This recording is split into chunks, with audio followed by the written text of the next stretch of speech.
அன்பார்ந்த பெப்பர் தொலைக்காட்சி நேயர்களுக்கு இனிய காலை வணக்கம். மூன் சயின்ஸ் நிகழ்ச்சியில் சாஸ்திரம் காட்டும் வழிமுறைகள். சந்தான பாக்கியம். சிம்ம லக்னத்துக்கு குரு எந்த அளவில் இருக்கும் அப்படின்றத பார்த்தோம். அடுத்தபடியாக கன்னியா லக்னம். லக்னத்துக்கு 5ஆம் வீட்டுக்கு அதிபதி சனீஸ்வரன். இந்த கன்னியா லக்னத்துக்கு சனீஸ்வர பகவான் ஜாதகத்தில் எந்த அளவுக்கு நல்லா இருக்கணும் அப்படின்னு பார்க்கும்பொழுது 5ஆம் வீட்டுக்கு அதிபதியாக இருக்கக்கூடியவர் சனீஸ்வரன் 6ஆம் வீட்டுக்கும் அதிபதியாக இருக்காரு. அப்போ பொதுவாக எல்லா லக்னங்களுக்கும் 5ஆம் வீட்டுக்கு அதிபதியாக இருக்கக்கூடிய ஒரு கிரகம் இன்னொரு வீட்டுக்கு சுப ஆதிபத்தியமாக இருக்கும். அதே மாதிரி இன்னொரு வீடு சுப ஆதிபத்தியம் இல்லைன்னாலும் அது ஒரு மறைவிடமாக இருக்கும். இப்போ பார்த்தீங்கன்னா மேஷத்திற்கு 5ஆம் இடம் முழுமையாக ஒரே ஒரு இடம் சிம்மம் சூரியன். ரிஷபத்துக்கு பார்க்கும்போது 5ஆம் இடத்து அதிபதி தனாதிபதியாக இருக்காரு, அதனால எந்த தொந்தரவும் கிடையாது.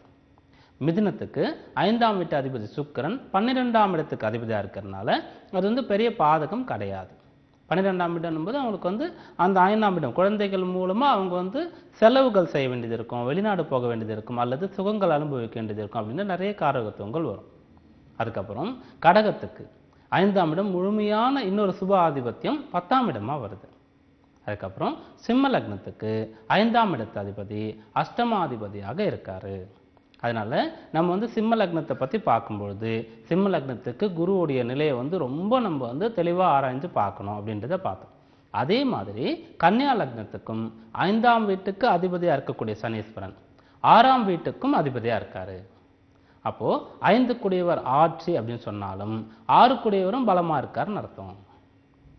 அதாவது 6ஆம் இடத்துக்கு அந்த அதிபதியாக இருக்கக்கூடிய சனீஸ்வரன் தன்னுடைய இன்னொரு சொந்த வீட்டில் ஆட்சி பலமாக இருக்காரு. அப்போ 6ஆம் இடம் ருணரோக சத்துருஸ்தானம் அப்படின்னு எடுத்துக்கணும். இல்லை 6ஆம் வீட்டு அதிபதின்ற முறையில் அவர் பலம் இழந்திருக்காரு அப்படின்னு பார்த்துக்கிட்டாலும் அவர் பூர்வ புண்ணியஸ்தானம் 5ஆம் இடத்துக்கு அதிபதியாக இருக்கார். அதனால சிம்ம லக்னத்துக்கு குருவுடைய நிலையை எப்படி நம்ம ரொம்ப கவனமாக ஆராய்ஞ்சு பார்க்கணுமோ, ஒரு முடிவு எடுக்கணுமோ, அதே மாதிரி கன்னியா லக்னத்துக்கும் சனீஸ்வரன் நிலையை நம்ம ரொம்ப கவனமாக ஆராய்ந்து முடிவெடுக்கணும். அந்த சனீஸ்வரன் பலம் குறைவாக இருந்தாருன்னா இவங்களுக்கு 6ஆம் இடத்துக்கும் அதிபதியாக இருக்கிறதுனால அவங்களுக்கு ஏதாச்சும் ட்ரீட்மெண்ட் மருத்துவம் மூலமாக குழந்தை பிறக்கணும். அப்படி இல்லைன்னா குழந்தை பிறக்கும் போது இந்த விஷயங்கள் நடக்கணும். அப்படி இல்லைன்னா குழந்தை பிறந்த பிறகு இந்த ட்ரீட்மெண்ட் நோய்வாய் சம்பந்தப்பட்ட விஷயங்கள் ஏதாச்சும் பண்ணணும் அப்படின்ற ஒரு அமைப்பு வரலாம். இது பொதுவான பலன் தான். நம்ம இப்போ சொல்கிறது எல்லாமே மேஷ லக்னத்திலிருந்து மீன லக்னம் வரைக்கும் பார்க்குறோம். இந்த லக்னத்துக்கு இந்தந்த ஸ்தானங்களுக்கு இந்த இடங்கள் ஆதிபத்தியமாக வருது. அதுக்கு காரகத்துவங்களாக இந்த கிரகங்கள் இருக்குது. அப்போ இந்த மாதிரியான அமைப்பு அவங்களுக்கு இருக்குன்ட்டு அது ஜாதகத்தில் முழுமையாக சுப அளவில் இருந்தால் அவங்களுக்கு நல்ல பலனும், ஜாதகத்தில் அவங்களுடைய சுய ஜாதகத்தில் பலம் குறைவாக இருக்கும்போது பிரச்சனைகளும் ஏற்படும். நல்ல பலன் இருக்கிறவங்களுக்கு எந்த ஒரு கஷ்டமும் இல்லை. பலம் குறைவாக இருந்து கஷ்டங்கள் ஏற்படக்கூடியவங்களுக்கு அதுக்குண்டான பரிகாரங்களும் நம்ம பார்த்துட்ருக்கோம். அந்த வகையில் கன்னியா லக்னம் இருக்கக்கூடிய ஒருவருக்கு சனீஸ்வரன் சுய ஜாதகத்தில் பலம் குறைவாக சரியான இடத்துல இல்லை அப்படின்னு சொல்லும்பொழுது அவங்க சனீஸ்வர பிரீத்தி சனிவாரங்களில் அவங்க விரதம் இருக்கிறது.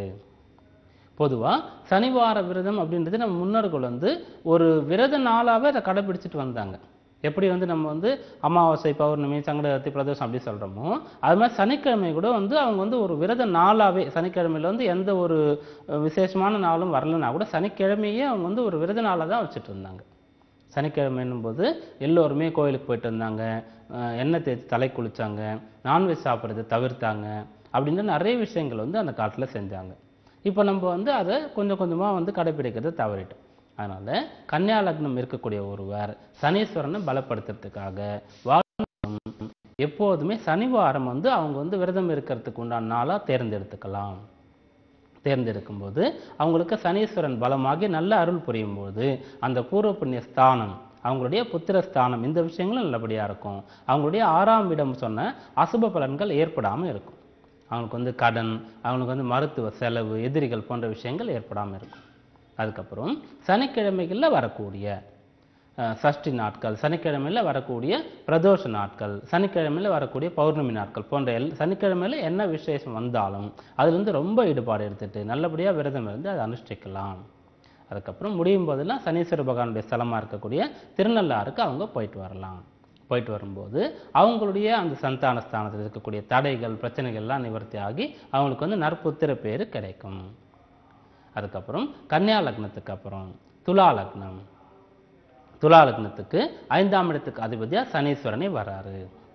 ஆனால் துலா லக்னத்தை பொறுத்த வரைக்கும் அவர் வந்து 4ஆம் இடத்துக்கும் 5ஆம் இடத்துக்கும் அதிபத்தியம் ஆகிறாரு. அப்போ 4ஆம் இடம் சொல்றது முழு அசுபஸ்தானம் கிடையாது. அர்த்தாஷ்டமம் சொன்னாலும் அது வந்து கேந்திரம் அப்படின்ற ஒரு அமைப்பு வருது. அப்போ கேந்திரம்ல அசுபர்களுக்கு கேந்திரம் ஆதிபத்தியம் இருக்கும்போது அவங்களுக்கு அது நல்ல விஷயங்கள் நல்ல பலன்களை ஏற்படுத்தி கொடுக்கும். ரெண்டாவது அது சுகஸ்தானம், மாத்துஸ்தானம், வீடு வாகனம் உண்டான ஸ்தானம் அப்படின்னு சொல்றோம். அதனால துலா லக்னம் இருக்கிறவங்களுக்கு சனீஸ்வரன் வந்து முழு யோகக்காரகனாக வர்றாரு.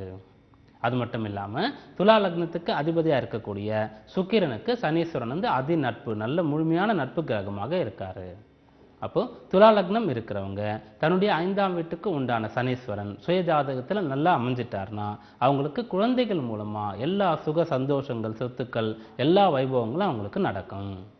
தொடர்ந்து துலா லக்னம் இருக்கிறவங்க தன்னுடைய புத்திரஸ்தானத்தை எப்படி பலப்படுத்துறது அப்படின்ற விஷயத்தை நாளை பார்க்கலாம்.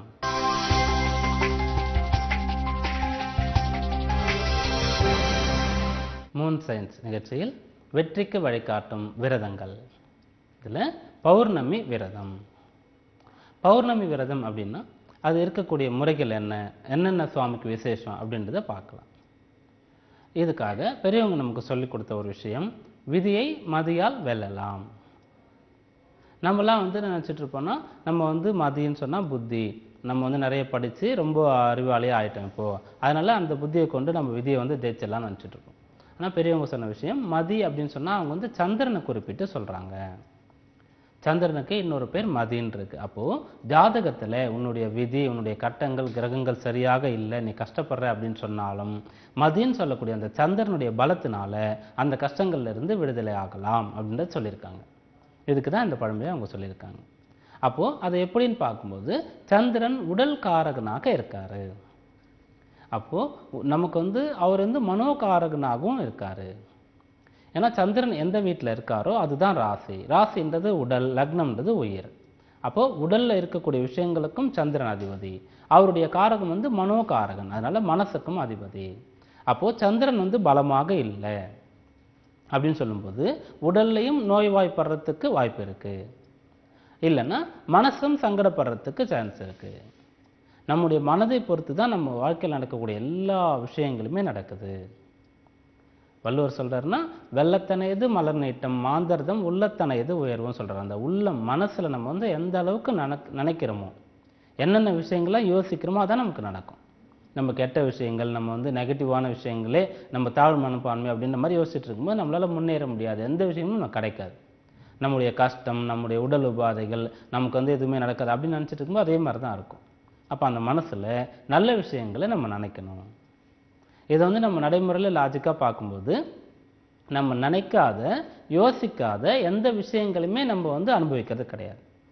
ஏன்னா சராசரியாக இருக்கிற ஒரு மனிதர் என்ன பண்ணுவார்னா, அதிகபட்சம் தனக்கு ஒரு வாகனம் வேணும், 2 சக்கர வாகனம் வேணும், இல்லைனா ஒரு 4 வீலர் கார் வேணும், ஒரு வீடு வேணும், இவ்வளோ தான் ஆசைப்படுவார்.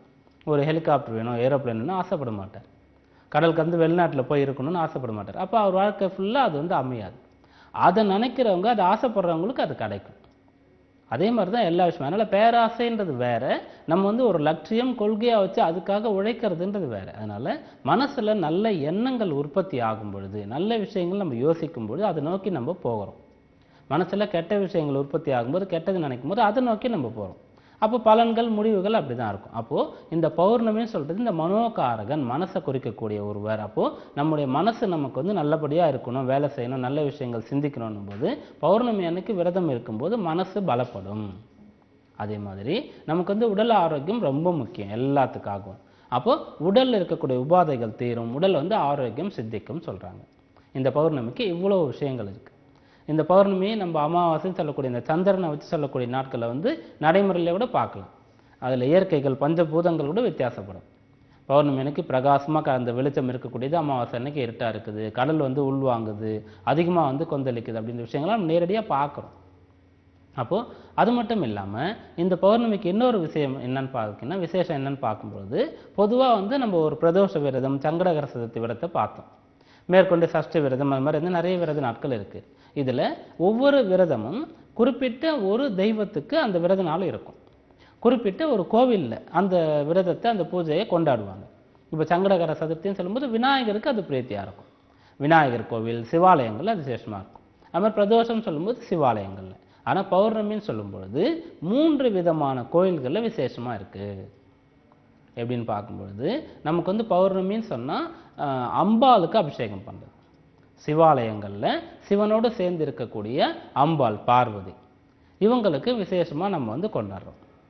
அதே மாதிரி நம்ம வந்து சந்திரசேகரன்னு சொல்கிறோம் சிவனை. அதனால் சிவனையும் கூட பௌர்ணமி அன்னைக்கு நிறைய பேர் வந்து அந்த அம்பாளோட சேர்த்து பூஜை பண்ணுவாங்க. அதே மாதிரி வைணவ ஸ்தலங்களில் சத்யநாராயண விரதம் அப்படின்னு சொல்லி பௌர்ணமி நாட்களில் சாயந்தரம் மாலை நேரங்களில் சந்திரன் உதயமானதுக்கு அப்புறம் அந்த சத்யநாராயண பூஜை செய்கிறாங்க. நிறைய பேர் வந்து அந்த பூஜையில் கலந்துக்கிட்டு சந்தான பாக்கியத்தை பெறுறாங்க. அதே மாதிரி அவங்க வாழ்க்கைக்கு தேவையான எல்லா வளங்களையும், அவங்களுடைய கஷ்டங்களை போக்கிக்கிட்டு எல்லா வளங்களையும் அடையிறாங்க. அதுக்கப்புறம் பார்க்கும்போது அம்பாள் மட்டும் தனியாக இருக்கக்கூடிய, இப்போ கிராம தெய்வம், வன தெய்வம், காளி அப்படின்னு சொல்லக்கூடிய அம்பாள் மட்டும் இருக்கக்கூடிய, அம்மன் சொல்லும்போது கருமாரி அம்மன், பவானி அம்மன் அப்படிலாம் சொல்கிறோம், நாகாத்தம்மன்லாம் சொல்கிறோம். இந்த மாதிரி அம்மன் மட்டும் தனியாக இருக்கிற சன்னதிகள்லையும் கூட இந்த பௌர்ணமி வந்து விசேஷமாக கொண்டாடுறாங்க. பௌர்ணமி நாட்கள் அபிஷேகம் பண்ணுறாங்க. இது வந்து நம்முடைய இந்து மதத்தில் இந்த விஷயங்கள். அதே போல் பார்த்தீங்கன்னா ஜெயின்ஸ்ன்னு சொல்கிறாங்க, அவங்க கோயிலெலாம் கூட பௌர்ணமி வந்து ரொம்ப விசேஷமாக இருக்கும். அந்த மாதிரி பௌர்ணமி வந்து எல்லோருமே கொண்டாடக்கூடிய ஒரு நாளாக இருக்குது. அதனால் நம்ம வந்து நம்முடைய இந்த பௌர்ணமி விரதத்தை எப்படி அனுஷ்டிக்கணும்னு பார்க்கும்பொழுது சந்திரன் சம்பந்தப்பட்ட ராசிகள் இருக்கவங்க, கடக ராசி இருக்கிறவங்க, சந்திரன் சம்பந்தப்பட்ட லக்னம், கடக லக்னம் இருக்கிறவங்க, அதுக்கப்புறம் சந்திர திசை நடக்கிறவங்க, இவங்கெல்லாம் வந்து கண்டிப்பாக பௌர்ணமி விரதம் இருக்கும்பொழுது அவங்களுக்கு வந்து அவ்வளோ நல்ல பலன்கள் வந்து கண்கூட பார்க்க முடியும். சிவாலயங்களில் சிவனுக்கும் அம்பாளுக்கும் சேர்த்து அபிஷேகங்கள், அர்ச்சனைகள் பண்ணிக்கலாம். அது மாதிரி தனியாக இருக்கக்கூடிய அம்மன் ஆலயங்களில் விசேஷமான அபிஷேகங்கள், நைவேத்தியங்கள்லாம் செய்யலாம். பெருமாள் கோயிலில் இருக்கக்கூடிய சத்யநாராயண பூஜையில் கலந்துக்கலாம். மேற்கொண்டு கிரிவலம், கிரிவலம் வந்து பௌர்ணமி அன்னைக்கு ரொம்ப விசேஷமாக வந்து இப்போ ரொம்ப நிறைய பேர் போகிறாங்க, அவ்வளோ சந்தோஷப்படுறாங்க, தொடர்ந்து போகிறாங்க போகிறவங்க. மேற்கொண்டு புதிதாக நிறைய பேர்கிட்ட சொல்லி இந்த மாதிரி நான் தொடர்ந்து போயிட்டுருக்கேன், இவ்வளோ நல்ல விஷயங்கள் நடக்குது, சந்தோஷமாக இருக்குதுன்னு சொல்லி போகிறாங்க. அப்போது பௌர்ணமி வந்து நிறைய ஆலயங்களில் கொண்டாடக்கூடிய ஒரு வைபவமாக இருக்குது. அந்த விரதத்தை வந்து நம்ம தொடர்ந்து மேற்கொண்டு எப்படிலாம் இருக்கணும், அதனுடைய பலன்களை அடையணுன்றதை நாளை பார்க்கலாம்.